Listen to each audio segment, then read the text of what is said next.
میں دوسری کلاس لینے جا رہا ہوں، کوئی پرابلم ہوئی مسٹر عادل آپ ہمیں بتا سکتے ہیں۔ یہ کہتے پروفیسر باسط اپنی کلاس لینے چلے گئے۔ اپنا لیپ ٹاپ ٹیبل پر رکھتے وہ سب کی جانب انٹروڈکشن لینے کے لیے متوجہ ہوا، جب سب سے پہلے اس کی نظر دوسرے بینچ پر بیٹھی عروہ پر پڑی، جس کی آنکھیں پھیلتے باہر کو ابھر آنے والی تھی۔ سب سے انٹروڈکشن لیتے عادل نے لیکچر دیا۔ بریک تک وہ لیکچر دیتا رہا۔ بریک ہوتے ہی وہ اپنے کیبن میں ریسٹ کرنے چلا گیا۔ باقی لیکچر بعد میں لینے کا سوچتے۔ کیا سوچ رہی ہو؟ اپنے ہاتھوں کو عروہ کے چہرے کے سامنے لہراتے مہانور بولی، جو کہ گہری سوچوں میں گم تھی۔ یار پروفیسر خان، میں لفٹ میں، عروہ ہچکچاتے بولی۔ اسے بے حد شرمندگی محسوس ہو رہی تھی۔ کیا وہ لگا رکھا ہے؟ ٹھیک سے بول، کیا ہوا؟ پروفیسر خان کیا؟ یار وہ صبح لفٹ میں عروہ نے سارا قصہ ماہی کو سنا ڈالا، جسے سنتے باساختہ ماہی کو ہنسی کا دورہ پڑا۔ ہاں پاگل یار، تجھے کیا ضرورت تھی انہیں کہنے کی میں تھوڑی موٹی ہوں؟ پگلی، ویسے یار کتنا ہینڈسم ہے، کاش میں پٹا لوں، میرا بندہ بن جائے، ماہی حسرت سے بولی۔ پاگل چپ کر، ایسے نہیں کہتے، کیا پتا وہ پہلے ہی میرڈ ہوں۔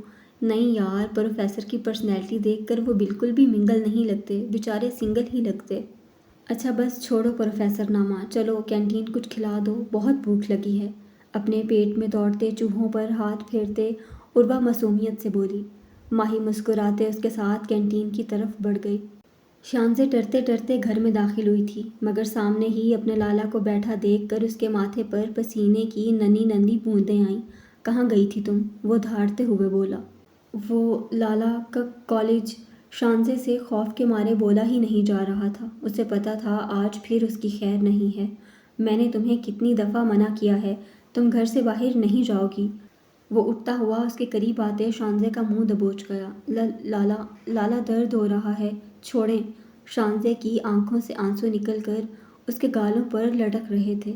بے غیرت لڑکی، تجھے بڑا شوق ہے باہر جا کر مردوں کو دیکھنے کا۔ ابو نے ایڈمیشن دلوایا، شانزے نے بڑی سی ہچکی بھرتے کہا۔ ٹھا، ایک زوردار تھپڑ شانزے کے خوبصورت چہرے پر پڑا تھا۔ دفع ہو جاؤ بے غیرت لڑکی یہاں سے، اور آئندہ گھر سے مت نکلنا۔ چھوڑو اسے، میں نے داخلہ کروایا ہے، تم کون ہوتے ہو منع کرنے والے؟ اس کا باپ زندہ ہے، سمجھے تم؟ چھوڑو اسے، اور آئندہ میری بچی کو ہاتھ لگایا تو تیری خیر نہیں۔ یہ سارا واقعہ دیکھ کر روزی خان بھڑک کر بولا۔ اس نے شاکرا جیسی عورت سے شادی کر کے اپنی زندگی جہنم بنا لی تھی۔ شانزے ایک نظر شاکرا کے مکروہ چہرے کو دیکھ کر کمرے میں بھاگ کر کنڈی لگا کر روتے دروازے کے ساتھ ہی بیٹھ گئی تھی۔ یہ شکر تھا اس کا باپ صحیح وقت پر گھر آ گیا، ورنہ شانزے کی مار کھا کھا کے بدتر حالت ہو جانی تھی۔ اللہ پاک مجھے بھی میری امی کے پاس بلا لیں، کیوں پیدا کیا مجھے یہاں اس بے حس دنیا میں؟ یہ بہت ظالم ہے، میں مر جاؤں گی یا اللہ پاک، مجھے تکلیف ہوتی ہے ایسی زندگی سے، مجھے بھی باقی لڑکیوں کی طرح زندگی گزارنی ہے۔ شانزے روتے ہوئے اپنے اللہ سے شکوہ کرنے لگی۔ بے شک جس کے سر پر ماں کا سایہ نہیں ہوتا وہ ایسے ہی دربدر ہوتی ہے۔ منتہا کچن میں کھانا بنا رہی تھی۔ ویسے تو حویلی میں بہت سے ملازم تھے، مگر سب کو منتہا کے ہاتھوں کا کھانا پسند تھا، خاص طور پر زریز کو۔ زریز خان جو فریش ہو کر نیچے آیا تھا، آج بھی وہ اپنی ساری میٹنگ اٹینڈ کرتے دوپہر 4 بجے تک آ گیا تھا۔ منتہا کو کچن میں دیکھ کر بڑے بڑے قدم اٹھاتے کچن میں آیا۔ کچن میں کوئی نہیں تھا سوائے منتہا کے۔ زریز نے منتہا کی کمر کے گرد اپنا مضبوط حصار باندھا۔ خان چھوڑیں، کوئی آ جائے گا۔ جانی پہچانی خوشبو اپنے پاس محسوس کرتے منتہا گہرا سانس لے کر بولی، آنے دو، اچھا ہوگا پھر ہماری رخصتی جلدی ہو جائے گی۔ زریز منتہا کی گردن میں اپنا منہ چھپاتا ہوا بولا، بہت ہی کوئی بے شرم اور ڈھیٹ ہیں، ایک ہی ہفتہ ہے، انتظار کر لیں تھوڑا۔ منتہا سیدھی ہوتے ہوئے بولی۔ دونوں کے درمیان بس 1 انچ کا فاصلہ تھا۔ زریز کی گرم گرم سانسیں منتہا اپنے چہرے پر محسوس کر رہی تھی۔ چھوڑیں نا، منتہا اپنی کمر پر زریز خان کے مضبوط حصار کو محسوس کرتے ہوئے بولی۔ اچھا پہلے ایک کس کر دو گال پر، پھر چھوڑ دوں گا، کوئی آ جائے گا۔ خان شرم حیا بیچ کر آئے ہیں کیا؟ ہاں نہیں تو سنبھال کر رکھی ہے، شادی والی رات ساری شرم و حیا بیچ کر آؤں گا۔ زریز خان آنکھ مارتے ہوئے بولا۔ منتہا بیٹا جلدی کرو، کھانا کب تک پکے گا؟ فوزیہ چاچی کی آواز سن کر زریز جلدی سے منتہا سے جدا ہو کر کچھ فاصلے پر کھڑا ہو گیا۔ جب فوزیہ کچن میں داخل ہوئی۔ زریز بچہ، تم یہاں کیا کر رہے ہو؟ کچھ نہیں چچی، بس منتہا سے پوچھنے آیا تھا کھانا تیار ہے یا نہیں، بھوک لگی ہے۔ زریز سر کھجاتے ہوئے بولا اور وہاں سے چلا گیا۔ بیٹا کھانا تیار ہے کیا؟ فوزیہ مسکراتے ہوئے منتہا سے پوچھنے لگی۔ جی مامی جان تیار ہے۔ پھر جلدی سے کھانا لگاؤ میرا بچہ، میں روشنا کو بلاتی ہوں تمہاری مدد کر دے۔ ٹھیک ہے مامی۔ منتہا مسکراتے ہوئے کھانا نکالنے لگ گئی۔ حجرے میں شناور اور زریز خان کھانا کھانے کے بعد چائے پی رہے تھے۔ شناور، زریز خان جو رف فلیے میں گرے ٹی شرٹ کے ساتھ بلیک ٹراؤزر پہنے بیٹھا تھا، چائے کے مگ کو میز پر رکھتے ہوئے شناور کو پکارا۔ شناور خان جو بلیک شرٹ کے ساتھ بلیک ٹراؤزر پہنے باہر کے نظاروں میں گم تھا۔ اس نے بغیر دیکھے جواب دیا۔ مجھے تم کچھ بدلے ہوئے لگ رہے ہو، زریز خان نے چائے کا گھونٹ بھر کر کہا۔ شناور نے مسکرا کر اسے دیکھا۔ مسکرا کیوں رہا ہے؟ میں نے کون سا لطیفہ سنایا ہے؟ زریز خان نے تیور چڑھا کر کہا۔ تو کیا کروں تو بتا۔ شناور خان آگے ہو کر بیٹھا۔ میری بات کا جواب دیں، زریز خان تکیے سے ٹیک لگاتے بولا۔ یہ تبدیلی کیسی شناور خان میں؟ چل اب سچ بتا، کیا کرتا پھر رہا ہے؟ مجھے تو کسی لڑکی وڑکی کا چکر لگ رہا ہے۔ زریز خان مسکراہٹ چہرے پر سجائے آنکھ دبا کر بولا۔ شناور خان نے اسے گھورا۔ آنکھیں نہیں دکھا، اب یہ بتا، جب داجی نے شادی کا کہا تو نے کیوں انکار کیا؟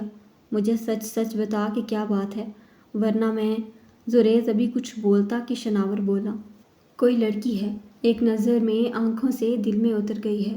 دیکھا، مجھے پہلے ہی شک تھا، یہ جو تو اکیلے بیٹھ کر مجنوں کی طرح مسکرا رہا ہوتا ہے۔ زریز خان نے ہاتھ پر ہاتھ مارا اور ہنسا، جیسے اس کے ہاتھ خزانے کا سرا لگ گیا ہو۔ کیا گل کھلائے ہیں ابھی تک؟ زریز خان نے اپنی دھن میں سوال کیا۔ شناور نے عجیب نظروں سے گھورا۔ نہیں، میرا مطلب ہے ادھر کے کیا حالات ہیں؟ ادھر تو میرا بھائی پہلی نظر میں دلہار بیٹھا ہے۔ زریز خان ہنستے ہوئے بولا۔ وہاں کے حالات کا مجھے نہیں پتا، شناور خان نے گہرا سانس بھرتے کہا۔ واہ کیا بات ہے! زریز کی ہنسی رک ہی نہیں رہی تھی۔ شناور اسے دیکھے جا رہا تھا۔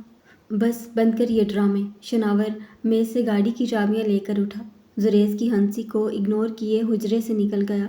پیچھے سے زریز خان کے قہقہے گونج رہے تھے۔ رات کا نہ جانے کون سا پہر تھا جب زریز خان منتہا کے کمرے میں داخل ہوا۔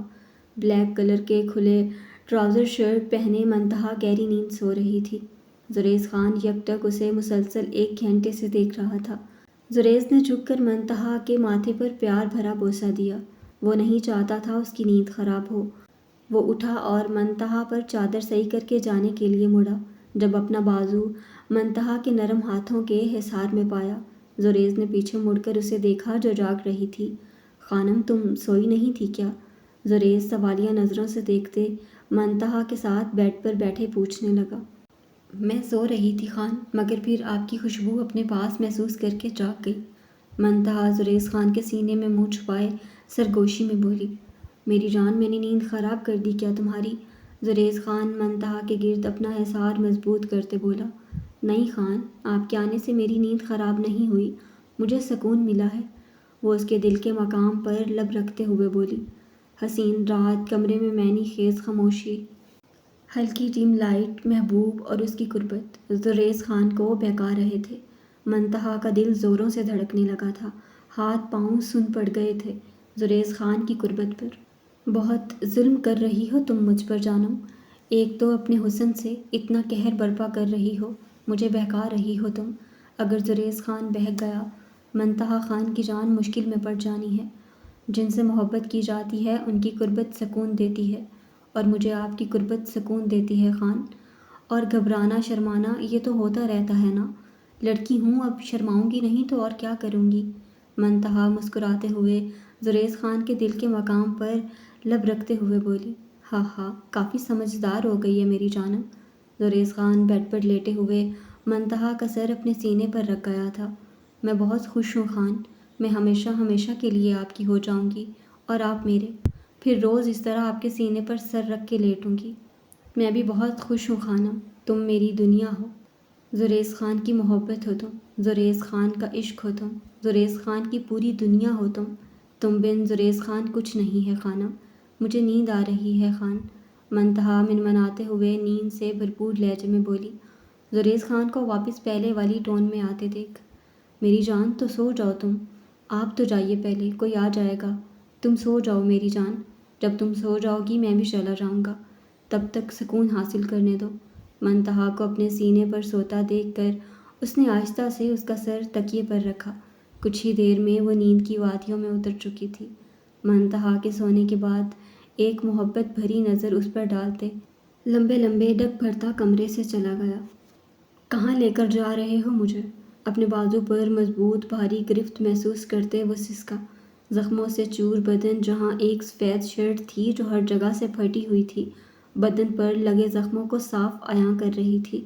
قبر میں دفنانے، اس آدمی نے زور سے اسے جھٹکا دیا جس سے وہ کراہتے فرش پر گرا، جبکہ منہ سے دلخراش چیخ نکلی، چپ کر کمینے، تجھے ایسی جگہ لے کر جا رہا ہوں جہاں تجھے اپنے ماں باپ یاد آ جائیں گے۔ مقابل اس کی مزاحمت دیکھتے ایک زوردار تھپڑ اس کے منہ پر جڑ گیا۔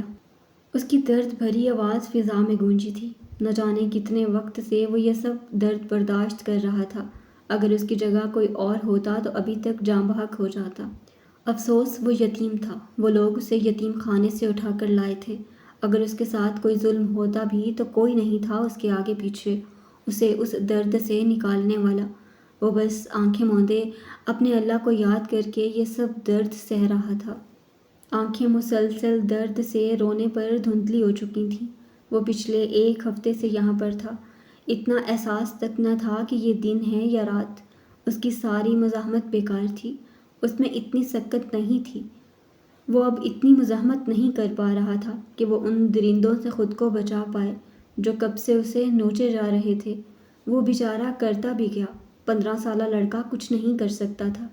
یہاں تجھے کوئی بھی بچانے والا نہیں آئے گا، ادھر ہم جو بولیں گے تجھے وہی کرنا ہوگا، بنا چوں چرا کے۔ اسے بالوں سے پکڑتے وہ گھسیٹتے ہوئے اندھیرے کمرے میں لے گیا اور وہ بیچارہ بچہ چیخیں مارتا رہ گیا۔ اے موٹی کدھر مر گئی؟ ہاجرہ بیگم چلاتے ہوئے بولی۔ عروہ جو واش روم میں فریش ہو رہی تھی، ہاجرہ کی آواز سنتے ہڑبڑا کر جلدی جلدی کپڑے پہنتے ان کے سامنے حاضر ہوئی، لیکن آتے ہوئے اسے 5 سے 6 منٹ لگ چکے تھے۔ کھا کھا کے موٹی ہو گئی ہو، چلا بھی نہیں جا رہا، جب میں بلاؤں تو پہلی آواز پہ آ جایا کرو۔ تمہیں پتہ ہے نا شہزاد کو جب بھوک لگتی ہے تو وہ آپے سے باہر ہو جاتا ہے۔ جا میرے بیٹے کو کھانا کھلا کر آ، کب سے بھوکا بیٹھا ہے تیرے انتظار میں کہ میں دلہن مہارانی کے ساتھ کھانا کھاؤں گا، اور یہاں دلہن کے نخرے ہی ختم نہیں ہو رہے۔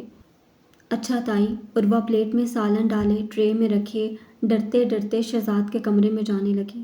عروہ ڈر رہی تھی کہ شہزاد پھر سے کوئی بدتمیزی نہ کر دے۔ عروہ کمرے کے اندر داخل ہوئی۔ شہزاد اس کو دیکھتے ہی اس کے قریب آیا۔ دلہن میں کب سے تیرا انتظار کر رہا ہوں، میں تیرے ساتھ کھانا کھاؤں گا اور تو مجھے اپنے ہاتھوں سے کھلائے گی۔ شہزاد بے باکی سے ہاتھ بڑھاتے اس کے چہرے پر پھیرتے ہوئے بولا۔ آنکھوں سے نکلنے والے آنسوؤں کو روکتے عروہ قدم با قدم پیچھے لیتی تھوڑا سا دور ہوئی۔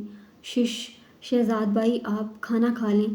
نہیں دلہن، تو بھی میرے ساتھ کھانا کھائے گی۔ شہزاد عروہ کا ہاتھ زور سے پکڑے اپنے ساتھ بیڈ پر بٹھانے لگا اور وہ اپنے آپ کو چھڑوانے کی کوشش کر رہی تھی، مگر شہزاد نے بہت زور سے اس کا ہاتھ پکڑ رکھا تھا۔ اپنے ساتھ گھسیٹتے ہوئے ساتھ بیڈ پر بٹھایا۔ شہزاد نے نوالہ بنا کر عروہ کے منہ میں دیا۔